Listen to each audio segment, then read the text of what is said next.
Assalamualaikum warahmatullahi wabarakatuh. Okey, apa khabar semua ibu bapa, murid-murid sekolah kebangsaan Air Putih.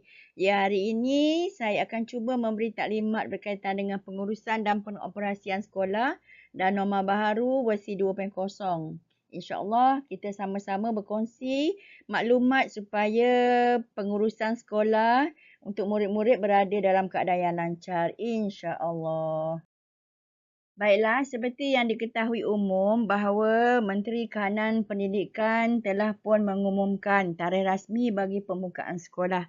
Alhamdulillah pada 1 Mac untuk 2021 ni murid-murid tahun 1, prasekolah tahun 1 dan tahun 2 akan mula datang ke sekolah untuk pembelajaran secara bersemuka dan pada 8 Mac nanti murid-murid tahun 3, 4, 5 dan 6 akan turut menyertai adik-adik mereka ini.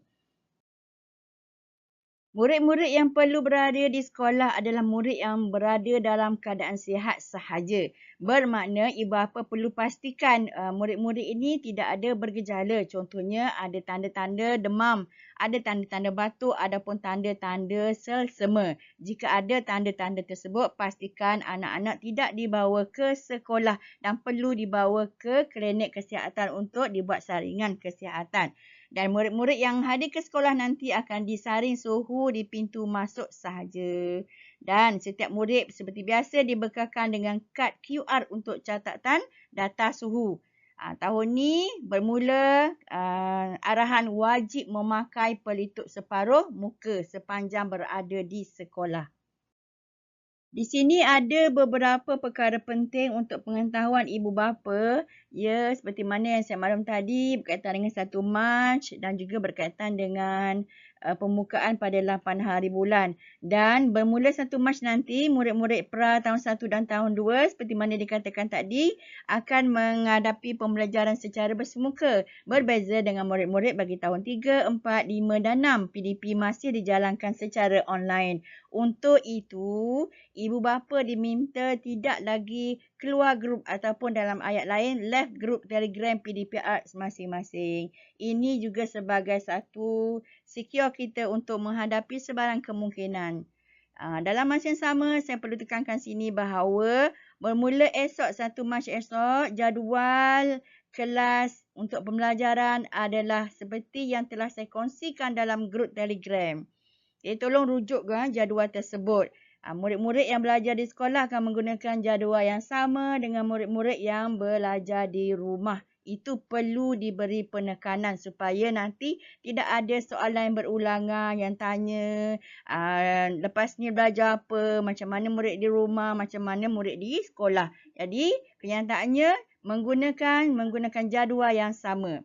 Dan untuk makluman semua juga, pada waktu rehat, murid-murid akan makan di dalam kelas ditemani oleh cikgu-cikgu. Ya, cikgu pun akan makan bersama dengan murid-murid di dalam kelas. So, ibu bapa perlu prihatin untuk membuat tempahan makanan melalui WhatsApp kelas pada malam sebelum. Okay, untuk sekolah esok malam ni ibu bapa perlu prihatin melihat WhatsApp tempahan makanan di dalam grup WhatsApp kelas. Bukan grup Telegram, grup WhatsApp kelas. Baiklah, jadi tanggungjawab bersama kita perlukan daripada ibu bapa. Pertamanya, seperti yang kita katakan tadi, untuk memastikan anak-anak di bawah jagaan sentiasa memakai pelitup separuh muka di sekolah. Menyediakanlah. Okey, jika tak mampu nanti boleh berbincang caranya bersama dengan cikgu-cikgu di sekolah. Kemudiannya mengingatkan anak-anak jagaan supaya sentiasa menjaga penjarakan fizikal dan kebersihan semasa di sekolah dan memantau tahap kesihatan anak-anak ni dan memaklumkan kepada sekolah sekiranya bergejala serta mendapatkan konsultasi kesihatan. Dan yang terakhir seperti yang diulang tadi, tidak menghantar anak-anak jagaan ke sekolah sekiranya bergejala. Alhamdulillah, di atas keprihatinan kementerian kita, kerajaan telah memberi kelonggaran pemakaian pakaian seragam sekolah. Seperti kenyataan media KPM yang dikeluarkan pada 24 Februari 2021. Jadi kelonggaran ini diberikan bermula pada 1 Mac sehingga 26 Mac 2021. Dan pertimbangan ini diberikan dengan mengambil kira keadaan semasa murid yang belum mempunyai pakaian seragam sekolah. Tetapi bagi murid-murid yang sememangnya dah mencukupi pakaian sekolah, tidak ada alasan untuk tidak memakai pakaian seragam sekolah. So, perkara yang diutamakan di sini adalah untuk memastikan murid hadir ke sekolah untuk memulakan PDP secara bersemuka.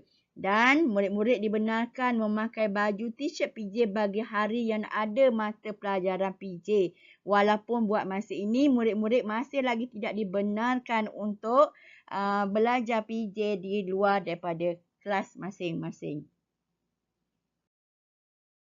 Ya, bagi melicingkan pengurusan kehadiran murid, ibu bapa perlu memastikan murid hadir ke sekolah sebelum jam 7.30 pagi.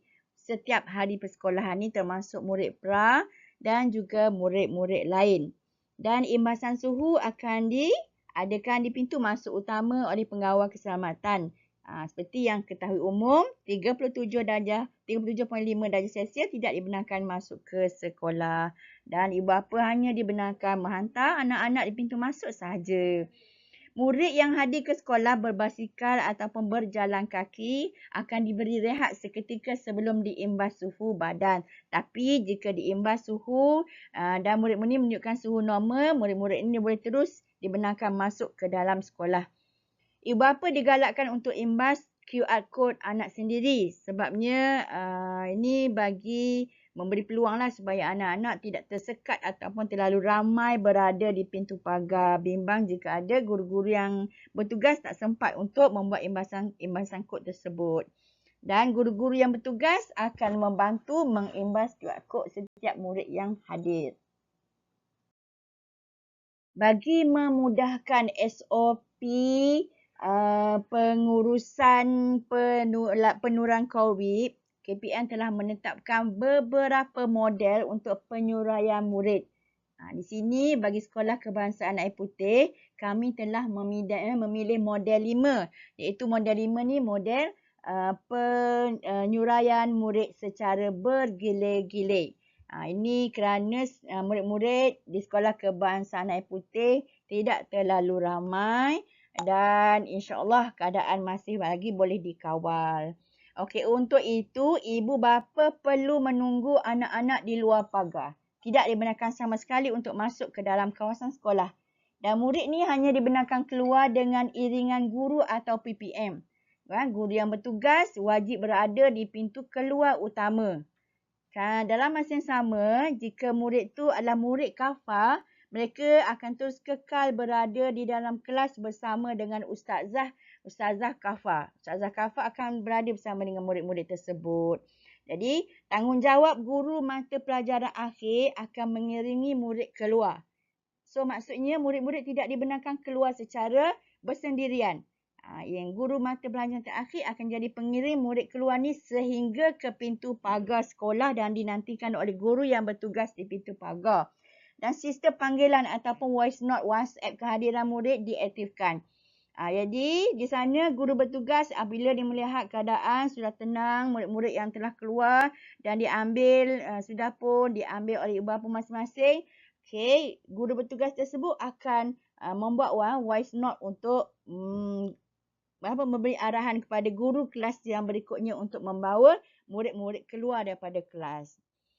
Okey, murid akan dibenarkan secara bergilir-gilir oleh guru yang bertugas. So, adalah menjadi tanggungjawab bagi ibu bapa bagi memastikan tetap pada masa, hadir pada masa yang tepat untuk mengambil anak. Kerana bagi ibu bapa yang datang lewat, murid-murid ini perlu menunggu di ruang menunggu di bawah garas kereta guru. Dan keadaan ini pastinya menyukarkan untuk murid-murid lain yang akan keluar selepas daripada kelas murid yang tersebut. Jadi saya harap untuk model penyuaran murid ini memang perlukan kerjasama yang sangat-sangat daripada ibu bapa bagi memastikan ianya berjalan dengan lancar. Bagi murid-murid yang terlibat balik dengan secara berbasikal ataupun jalan kaki, tidak akan menjadi masalah. Begitu juga dengan murid-murid yang balik dari sekolah ni dengan menggunakan perkhidmatan van. InsyaAllah yang tu tidak akan ada masalah.